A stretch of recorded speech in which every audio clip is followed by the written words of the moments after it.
It's a great thing to have some of my mother's and grandmother's old kitchen tools around.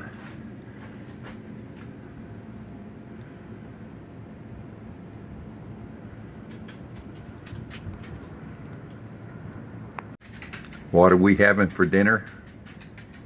This is all the ingredients it takes to make a really good stomach-filling meal. I was raised on this. And what are we having? That's roast beef, bread, no, not a sandwich, condensed milk, real butter, garlic, onion, a little bit of ground red pepper, and flour. This would be the makings for SOS. Good afternoon. Welcome back to A Country Boy Can Cook. We're going to have something that I had many times growing up. I was born in Dallas, raised in a small town at that time. It was a little country town called Farmers Branch. We had some horses, some wild Mustangs we were training. We had them on about 20 acres there at Farmers Branch. That's where I learned to drive. I was about 7 years old, and we would get hay for the horses. And right now, where there's nothing but houses and buildings, of course, there was cotton fields and hay fields, and I learned to drive my dad's old pickup. In between the bales, he'd get it cranked, get it put in gear, granny gear, first gear, real low. I would scoot over there and start it, and he would kind of step out, and it'd just idle along, and he'd throw the bales of hay. When I'd get to the end, I knew to push my foot on the clutch and the brake, and he'd come in here and kill it, and we'd tie the hay down.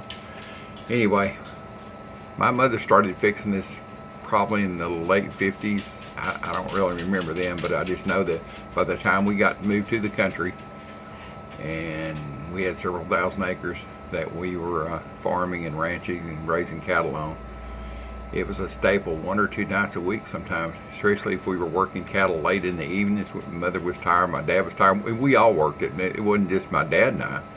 The whole family was at the barn. We'd be loading cattle up, getting ready to take the sell barn the next day or to the market. I told somebody one time, my father, the only market that he ever had, he didn't buy any bonds, nothing like that. They were all on 4 legs. And he would watch until the prices started going up, and then we would head to Fort Worth, and that's when we were living in Argyle. So anyway, enough about me and my life. Anyway, we're going to fix SOS tonight. My mother would fix it, my father both would fix it. When we would come in, they would kind of tag team it and get us a meal on the dinner table. And it was always very good. So let me turn the camera around, and I'll get you started on this. All right, back with you. I just got my skillet turned. You can tell because I'm still touching, but it's getting warm pretty quick. The first thing we're going to do is add this roast beef. Mother and Dad used to buy it in little cans. I think it was Armor. It was a little glass jar about the size of an orange juice can. But that stuff was so salty, Mother would boil it before she put it in there, or have it setting in water. So we came home, it was dried chipped beef. So I don't have that. I don't need all the salt to get it out of there. So we've got some lean roast beef. It's got a little fat in it. So what I'm going to do is just tear. That's why they call it chipped. I'm just going to tear it up and put it in my hot skillet. And there's not enough fat in this to cook this. So I'll be adding the fat here in just a minute. And really all this is sausage gravy with beef. Without the sausage, of course. It's just gravy. Depends on how dark you want it. It's up to you. Depends on the type of meat. I see everything in the world go in this. Lots of people put hamburger in it, which is fine. Long story on all this stuff. It started, I think, around World War I, and I've got some information I'll put up about it, how it got its name. Everybody thinks it's the slang of SOS is, well, you know what, on a shingle. But it was save our souls. And of course, the guys in the service, they were eating this every day. And I'm not sure where along the way it came with SOS, the name I'm not going to mention anyway. So I'm just going to move this around, get it broken up a little bit. Hot skillet. Oh, goodness.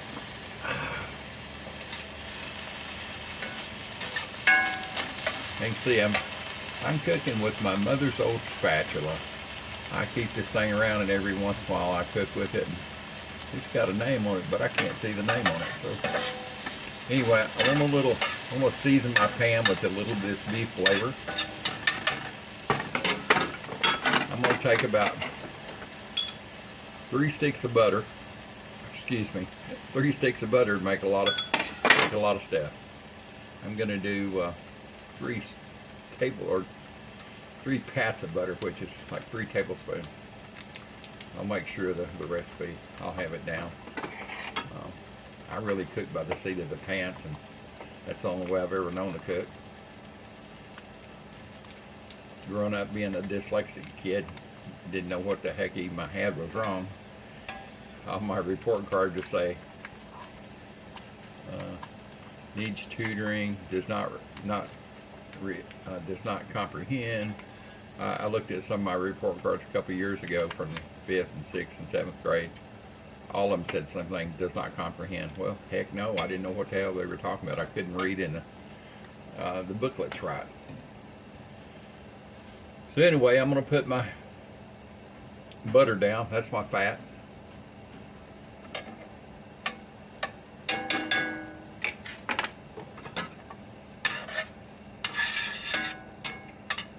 I'm going to cook this kind of on a low temperature. I'm going to make sure all the meat gets cooked, and but you know, all of it flavored with the butter. And then, let me grab the flour here. The flour and the seasoning. All my mother ever put was black pepper. She didn't put garlic or anything like that in there, but I'm going to.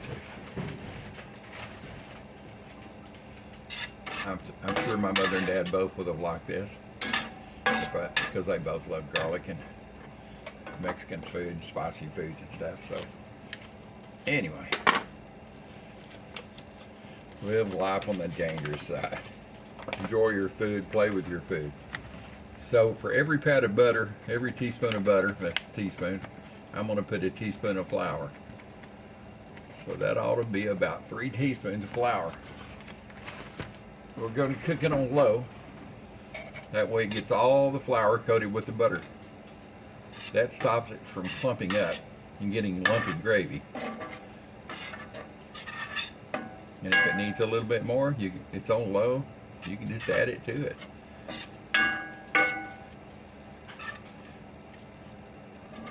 And you want to cook this for about 3 minutes.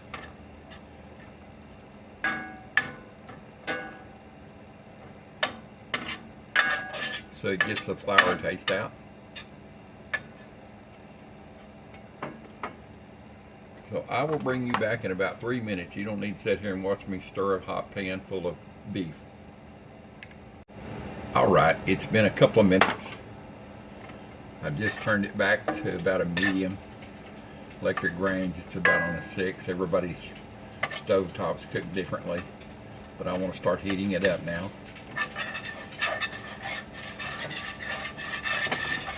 Everything's looking good. So tonight, I'm going to use, for my milk to make this gravy with, I'm going to use canned milk. Mother always used it, well, when we had fresh milk, she didn't, but as we stopped milking cows and had a little bit more money, she would buy canned milk. So I'm going to do half and half water and canned milk. And just dump a little bit in there. Get your good reaction.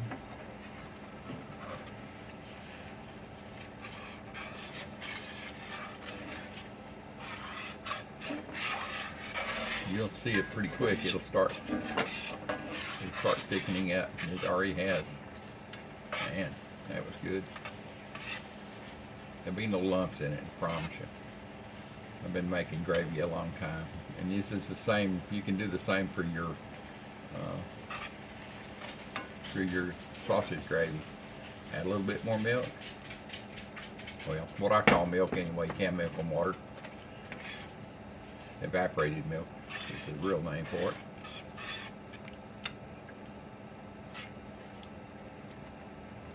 It's going to make a pretty good bit. I say 3 teaspoons of butter, 3 teaspoons of flour.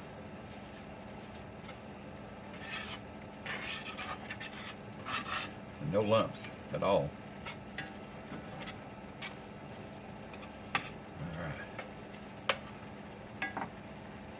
Live life dangerously. It's kicking on up to high.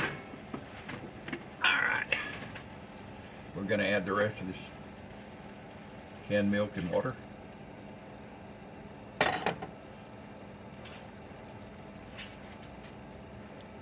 Now what will happen, this is going to get thick, and that's okay. It's so easy to thin it down. You can just add a little bit of water to it if you need to thin it down. It will not affect the flavor. And you're going to cook this for 2 to 3 minutes so it's all cooked together. You can see it looks really good at this point. Bubbling away. Now I'm going to turn it back down to about medium. A little bit of garlic, a little bit of onion powder, not a lot, just enough to know it's in there. Give a little flavor to it. The roast beef had a little bit of a garlic flavor to it. I bought that from Wally World out of the deli. As you can see, I mean, it's coming together quick. I'm not putting any salt in it. There's plenty enough salt in the roast beef. A little bit of pepper out of my big pepper shaker. Got to have pepper. That's the deal. That's the original recipe. Got to have pepper. Everybody puts a little bit something different. When I put it on my toast, I'll add a little bit of red pepper to it. And why? Because I like it spicy. My wife, no way. So you can see when you run that through there and it's slow running back, that's really ready at that point. Let's see if I've got some more milk here. I got a little bit more milk. I just use some straight milk. Make a big pot of this and get it to cook down. Anyway, if it's too thick, just add a little water and it'll thin it down. If it's not thick enough, that's easy. Just turn it down on low and let it cook down. Let it evaporate. All right.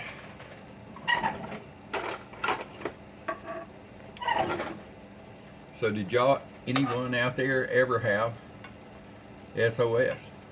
Chip beef on toast, as they call it. Do the taste here.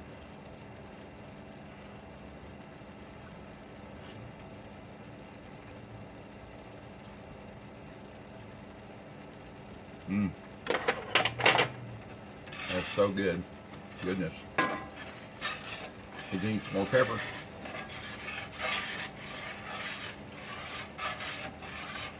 I'm not going to add salt to it. That beef's got plenty of salt in it, but it does need more pepper. I'll stop at that point. And there's a little bit of canned milk or evaporated milk left. I'll put that in a Ziploc bag, and they say you can store stuff 1 or 2 days in the can that come in now. When I was growing up, the seams were sorted with lead. Yeah, need to go for that. Even our toothpaste still had lead in it, but not anymore. But I always just put it in a Ziploc bag. It's great in my coffee. I did a short clip on that the other day. Oh my God, that's like the best coffee. It's like going to New Orleans, having that coffee at Cafe du Monde. All right. Let's see how this is. I hear my little heifer down here. He's like, Dad, I smell meat and gravy cooking. What's for dinner?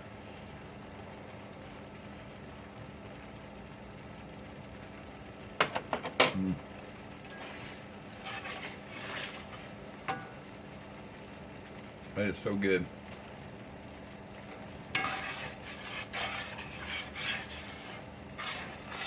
And boys and girls, that's it.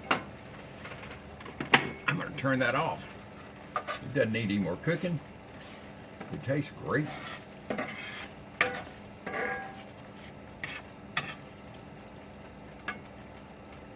Let's see here. Get the old dude up here for you.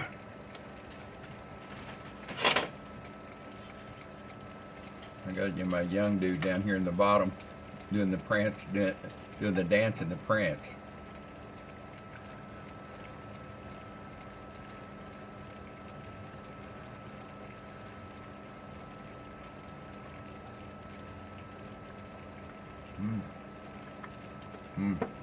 That's hot, but that is so good. That burn is good.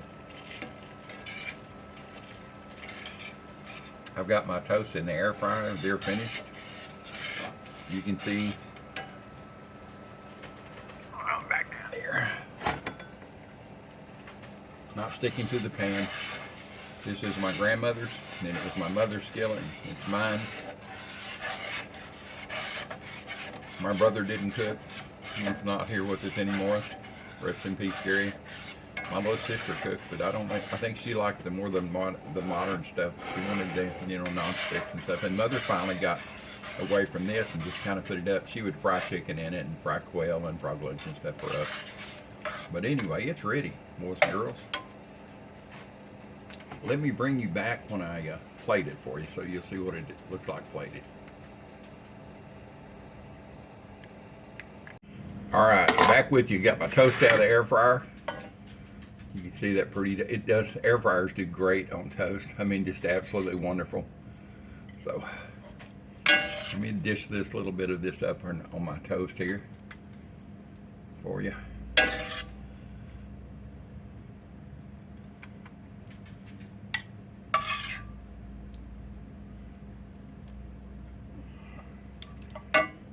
There's what she looks like, boys and girls.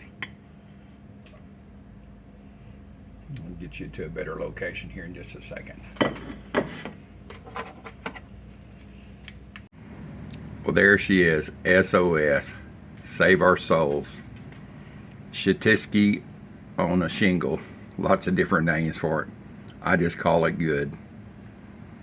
And this is actually a little bit of a healthy version. Yeah, because that toast, that's sweet toast. Like, that makes a lot of difference. But anyway, I hope y'all enjoy this recipe. Please share. I need the shares, and I need the likes on my videos. Comment. Love to hear from you. And thanks for Country Boy Cooking. I'm out of here. The old dude's gone to eat.